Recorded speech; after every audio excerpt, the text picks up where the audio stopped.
Welcome to the Wolf of the West YouTube channel. Today I'll be doing my best to break down Vinland Saga Season 1. Hope everyone enjoys, and let's get straight to it. Vikings are one of the first things that come to mind when I think of savage warriors. With this in mind, I'm surprised we don't have more anime and movies about Vikings. Vinland Saga is the only notable anime I can think of for this genre. Assassin's Creed Valhalla, a popular video game, was released in 2020. Then in March of this year, the movie The Northman was released. With the continuation of Vinland Saga, what if Vikings in entertainment is becoming a trend? In 793, an attack in Lindisfarne in northern England marked the beginning of the Vikings Age. Over the next 250 years, Vikings dominated and took whatever they needed or wanted. These warriors were closer to wild beasts than actual humans. Their violence, pure strength, and lack of religion struck fear into the hearts of their opponents. After attacking multiple unarmed monasteries, the Christian Europeans were devastated. The raids were usually hit and run. Killing the residents, stealing any goods, and then burning it all down was the most efficient way to do it. I'm not a Vikings expert, but from what I can tell, this anime did a great job of portraying the Vikings in a realistic but entertaining way. Vinland Saga Season 1 was released in 2019. We follow the story of our protagonist Thorfinn as he grows up in a Vikings war environment. Thorfinn grows up in Iceland with his family of four until his father Thors is called back into action as a young Vikings warrior. Thorfinn was only 6 years old, but he hides in a barrel on a ship to follow his father away from home. Thors was set up and killed in front of his own son.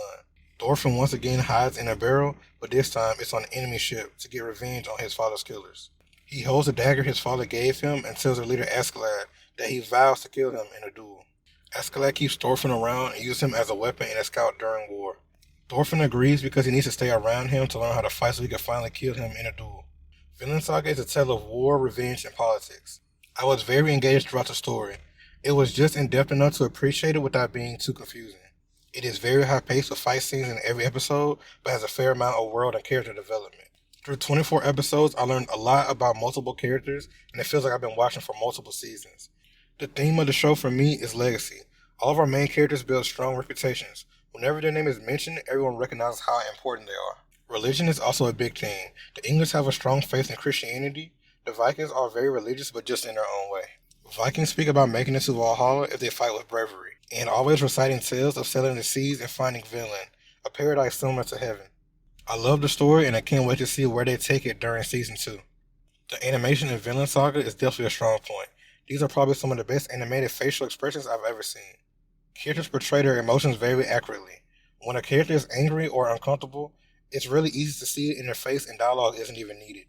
I love the variety and the size of the character designs. The tallest relevant character is 7'7" and the shortest is only 5'1". With these type of differences, it opens up room for more combat strategies and really cool shots of fighters during battle. I watched the English dub and it was very good. Thorfinn was kind of annoying when he yelled or screamed, but it's basically impossible to have a loud character that's never annoying in my opinion. The soundtrack and sound design was elite. Both of the two openings were top tier in my opinion. Both are already saved on my Spotify right now. I remember lifting dumbbells during each opening playthrough. I never skipped an intro. These intros even had some interesting imagery that I'll get into during the character breakdowns. I feel like weapon sounds are unappreciated in entertainment.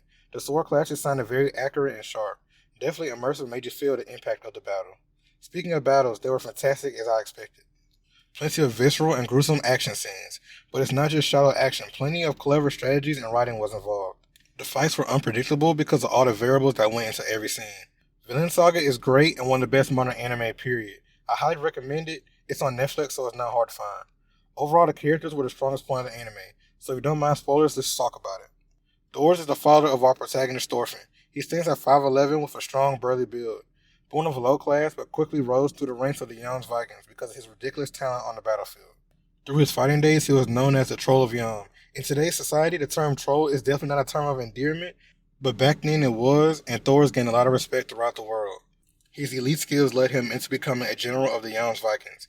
The chief of the young Vikings respected him so much that he offered his own daughter to him, Helga.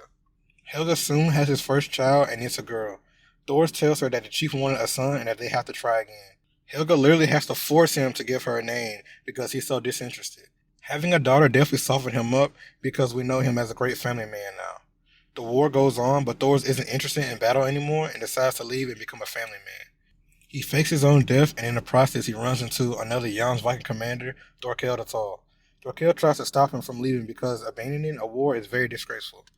He tells Thors that he was next in line to be chief, but he doesn't care. Thorkell attempts to fight him, but Thors won't even draw his sword. Thors breaks Thorkell's sword and knocks him out in a matter of seconds. He escapes to Iceland and has a son named Thorfinn. These kids have turned him into a pacifist. He now looks down on violence and tells his son that a real warrior doesn't need a sword. I interpret this as you could be a warrior away from the battlefield by raising and taking care of your family, because now that was all that was important to Thors. The family lives peacefully until they are tracked down by Floki, former soldier that used to work under Thors. Floki sets him up by contacting Askeladd and his crew of mercenaries to assassinate him. This was a smart decision because this way Floki and Yams could keep their hands clean. Thor's name carries a lot of weight, and Askeladd wonders if Floki is just scared to face him.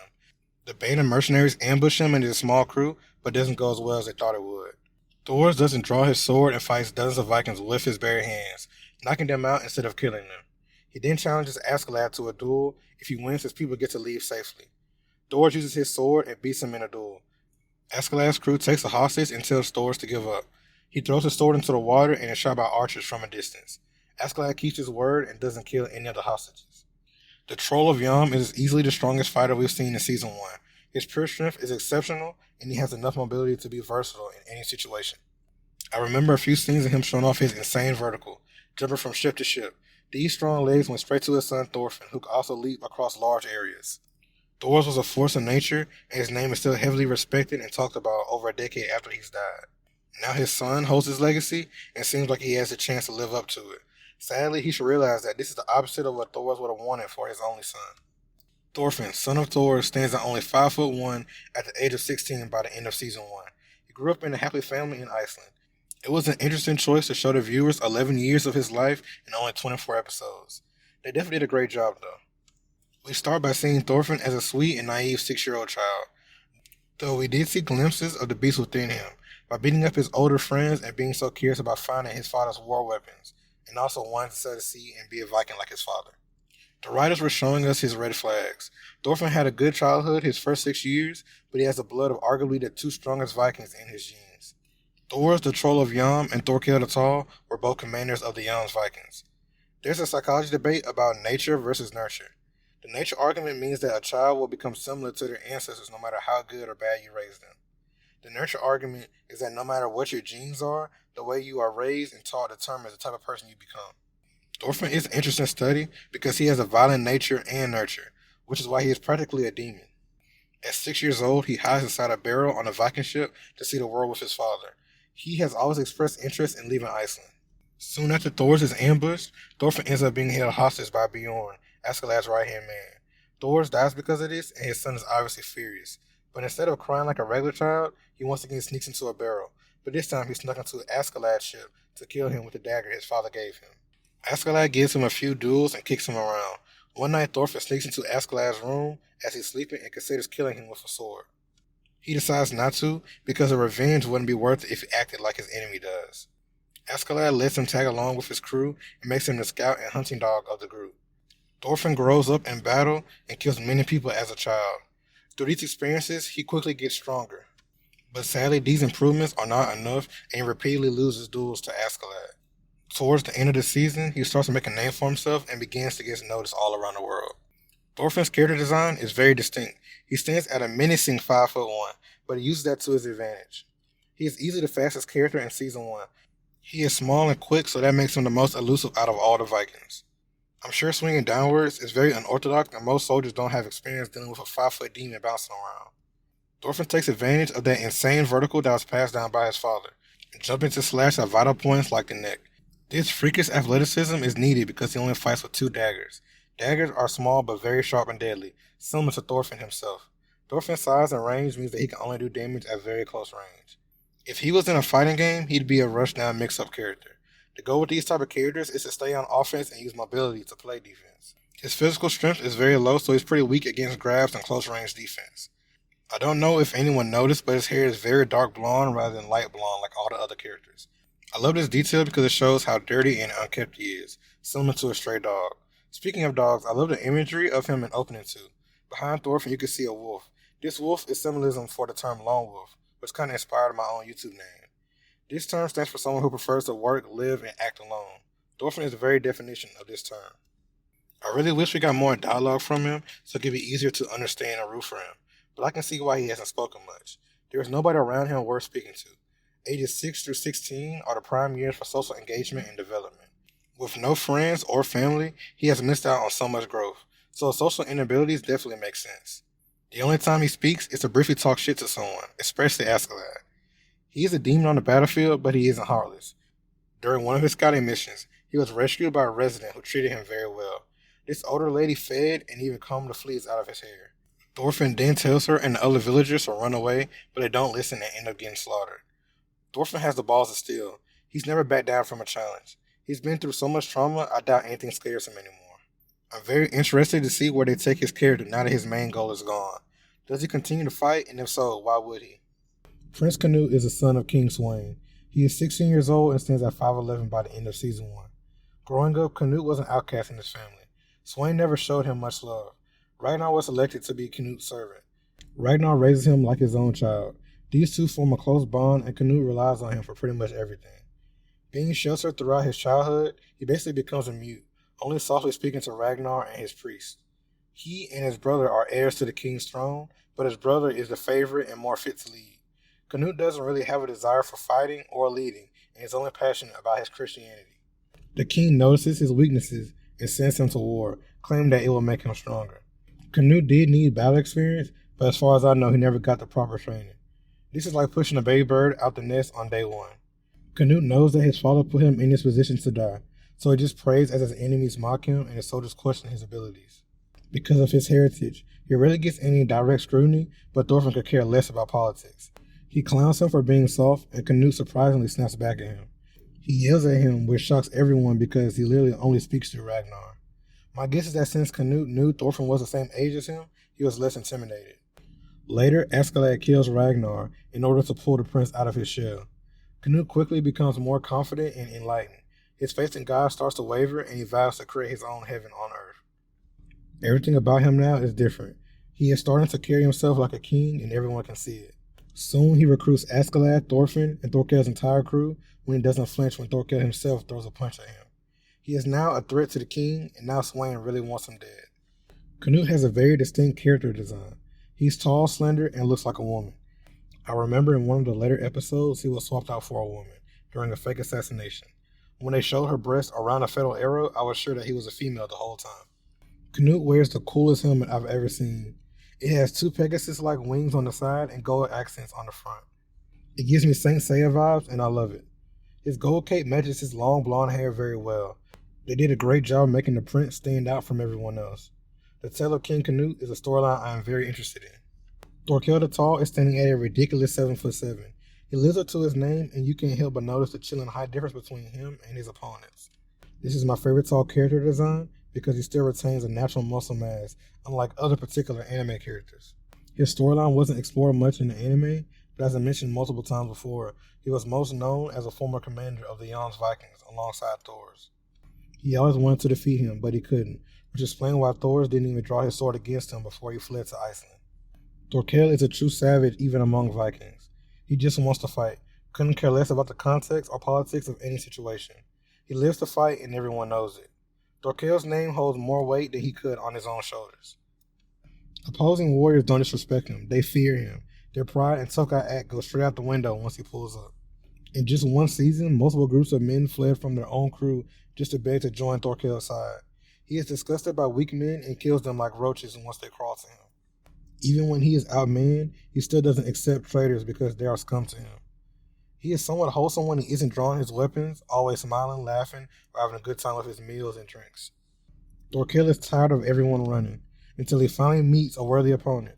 Askeladd sends Thorfinn to attack Thorkell, so he leaps from a long distance and attacks. Thorfinn's size and low stance give Thorkell a bit of trouble. Thorfinn gets a few slices on his arms, but the cuts are very shallow. He finally grabs Thorfinn and repeatedly slams him like a rag doll, breaking multiple of his ribs. After slamming him around, Thorkell thinks he's out until Thorfinn slices off two of his fingers and escapes. Thorkell lets him swim away and tells him that he looks forward to their next battle. Not long after, these two meet up for the third time. At this point, I consider this a rivalry, and a fun one at that. Thorkell and Thorfinn now have a traditional duel, but this time it's in front of all the troops like gladiators. Once again, Thorfinn's cuts are shallow, and Thorkell has him on the run. This time, Thorkell is using twin axes, but we've seen him mow down dozens of warriors with these weapons, and he's already beat Thorfinn without them. Surprisingly, Thorfinn is holding his own. Maybe Thorkell isn't as accurate with only 8 fingers. Thorkell goes for a strong kick, but Thorfinn jumps off of his leg to negate the impact. But sadly, he underestimated the mix of his own vertical and Thorkell's power. He gets sent flying towards the clouds and lands on a tree that breaks his arm. Askeladd stabilizes his arm, and Thorkell tells Thorfinn that he is his great uncle and a story about his father, Thors. During the recovery, Askeladd gives Thorfinn a plan of acting like he's on the ropes, then bringing Thorkell to his area. At this point, Askeladd's sword could reflect the sunlight to block his eyesight. Thorfinn then hits him with a surprise attack and stabs his eye out. He wins the fight, and not only he and his father had defeated Thorkell the Tall. Thorkell fights with twin extended axes. If you thought being 7'7" should be enough range, you thought wrong. He shreds multiple enemies at once. His strength allows him to cut through men in armor like hot candle wax. It's truly an experience to watch a 5'1" teenager in a gruesome battle with his 7'7" uncle. These battles are definitely the highlights of the action in Season 1. I saved him for last because he's easily the best and my favorite character. He goes by Askeladd, son of Olaf. If you ask me, he was the main character of Season 1. Just think about all the dialogue and screen time he had. Almost every important scene involves him. His clever thinking is the reason why Thorfinn and the crew lasted over a decade of battle.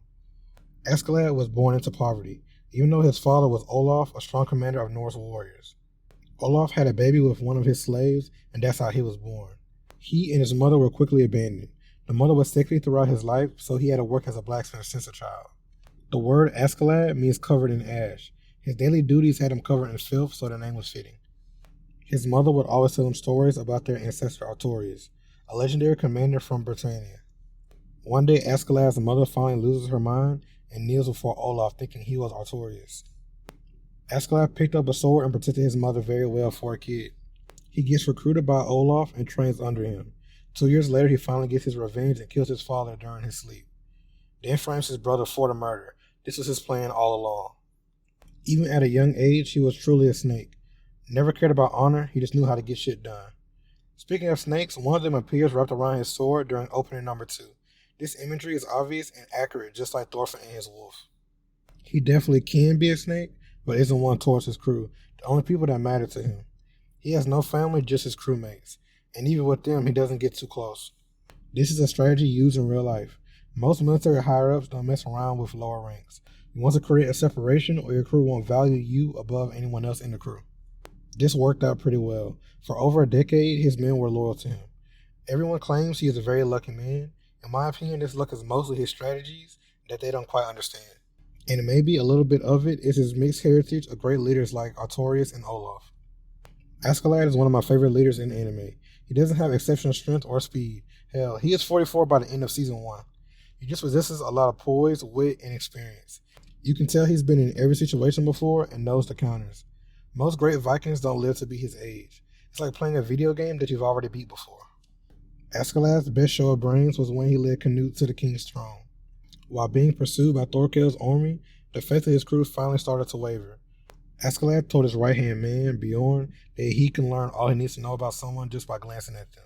He could easily tell that his own men were plotting against him, so he ordered Bjorn and Thorfinn to protect the prince.